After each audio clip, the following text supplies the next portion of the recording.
For many, the civil war is over in Sri Lanka, but almost 300,000 people who have been displaced by the recent conflict are being held in camps, like this one in Menik Farm in the northern district of Vavuniya. 60,000 are children. These camps, fenced with barbed wire to restrict any movement, are de facto detention centres for the children, adults and elderly people held there against their will and in violation of national and international law. One visitor to the camp, trying to unite relatives, shared these observations. Nobody can come out of the camp.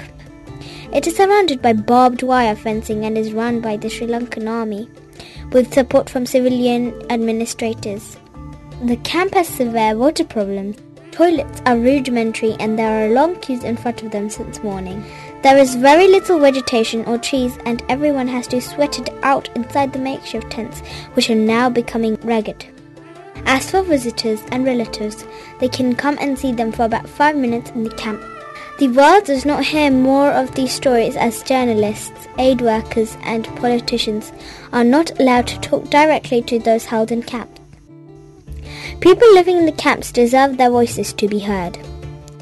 The Constitution of Sri Lanka guarantees the freedom of movement of all citizens.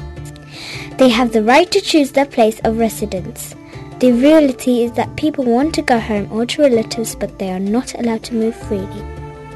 The government must allow freedom of movement for those effectively held hostage in the camp.